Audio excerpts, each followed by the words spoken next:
जो लोग अंतिम यात्रा से लौटकर स्नान करते हैं, मेरी बात कान खोलकर सुन लेना। यह विषय बहुत गहरा है, बहुत संवेदनशील है और उतना ही जरूरी भी। हमारे समाज में बहुत से लोग अंतिम यात्रा, श्मशान कब्रिस्तान से लौटने के बाद स्नान करते हैं। लेकिन क्या कभी आपने सोचा है कि स्नान क्यों किया जाता है, कैसे किया जाना चाहिए और कौन सी गलतियां भारी पड़ सकती हैं?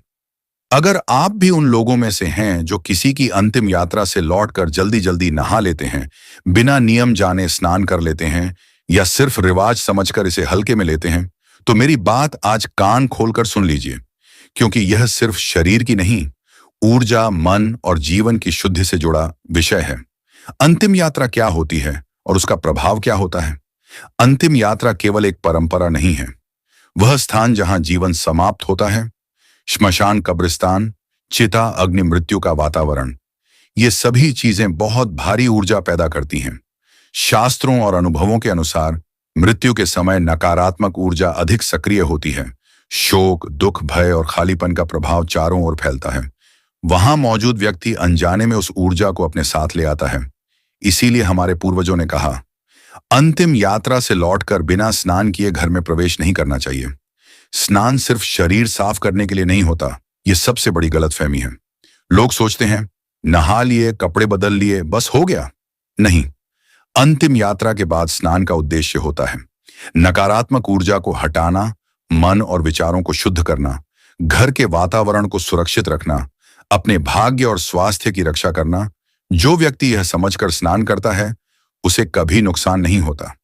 अंतिम यात्रा से लौटकर स्नान क्यों अनिवार्य बताया गया? हमारे आशी मुनि मूर्ख नहीं थे। जो नियम बनाए गए वो अनुभव और साधना से निकले थे। मुख्य कारण, मृत्यु की ऊर्जा बहुत भारी होती है। वह ऊर्जा मन पर असर डालती है। बिना शुद्ध हुए घर जाने से घर का वातावरण प्रभावित होता है। बच्चों, बुजुर्गों और बीमार लोगों पर इसका असर जल्दी पड़ता है। इसीलिए स्नान को ऊर्जा शुद्धि का माध्यम बनाया गया।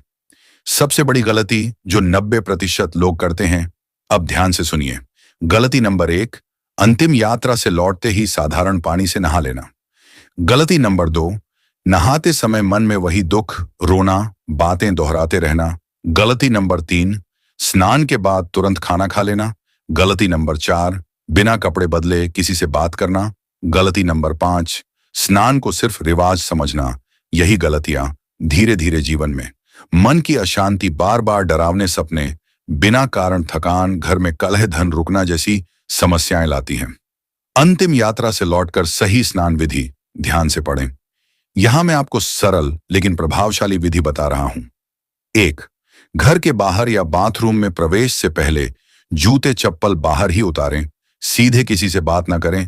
पानी का एक छींटा हाथ पैर पर डालें। 2, स्नान से पहले अगर संभव हो तो पानी में थोड़ा सा गंगा जल मिलाएं या साधारण नमक एक चुटकी डालें। यह ऊर्जा को काटने में मदद करता है। 3, स्नान करते समय क्या करें? सबसे पहले सिर पर पानी डालें। मन में बस इतना कहें, मैं अपने ऊपर आई हर नकारात्मक ऊर्जा को छोड़ रही हूं। कोई मंत्र जरूरी नहीं, भावना जरूरी है। 4, स्नान के बाद तुरंत साफ कपड़े पहने, गीले कपड़े अलग रखें। घर के मंदिर या ईश्वर की तस्वीर के सामने 1 से 2 मिनट शांति से बैठें। बस इतना ही काफी है। जो लोग स्नान नहीं करते, उनके साथ क्या होता है? ये डराने के लिए नहीं, समझाने के लिए कहा जा रहा है। अनुभव से देखा गया है, ऐसे लोगों का मन भारी रहता है। छोटी छोटी बातों पर गुस्सा, घर में बिना कारण, बेचैनी, नींद में डर, पूजा में मन न लगना, और वो खुद नहीं समझ पाते कि कारण क्या है। महिलाओं के लिए विशेष बात जरूर सुने। महिलाएं ऊर्जा को जल्दी ग्रहण करती हैं। अगर कोई महिला अंतिम यात्रा से लौटकर बिना सही स्नान किए रसोई या पूजा में जाती है, तो उसका असर घर के वातावरण पर, बच्चों की सेहत पर, स्वयं महिला के मन पर पड़ता है। इसलिए महिलाओं को यह नियम हल्के में नहीं लेना चाहिए। बच्चों को अंतिम यात्रा में ले जाना और स्नान, अगर बच्चा अंतिम यात्रा में गया है, उसे भी स्नान कराना जरूरी है। हल्के गुनगुने पानी से, प्यार से, डराए बिना, क्योंकि बच्चों का मन बहुत कोमल होता है। स्नान के बाद क्या नहीं करना चाहिए? तुरंत टीवी, मोबाइल, नकारात्मक बातें, रोना धोना, मृत व्यक्ति की चर्चा, कम से कम 1 घंटे तक मन शांत रखें। अंतिम यात्रा से लौटकर स्नान करने वाले अगर ये एक काम कर लें तो जीवन में बहुत फर्क दिखता है। स्नान के बाद एक दीपक जलाकर सिर्फ इतना कहें, ईश्वर मुझे और मेरे घर को शांति दें। बस। निष्कर्ष, अंतिम बात, अंतिम यात्रा से लौटकर स्नान। कोई अंधविश्वास नहीं, कोई दिखावा नहीं, कोई डर नहीं। यह ऊर्जा संतुलन का नियम है। जो इसे समझकर करता है सुरक्षित रहता है, शांत रहता है घर को भी सुरक्षित रखता है, और जो इसे हल्के में लेता है वह कारण जाने बिना परेशान रहता है। मेरी आपसे एक विनती, अगर यह बात आपको समझ आई हो तो इसे मजाक न समझें, इसे डर न समझें, इसे ज्ञान समझें।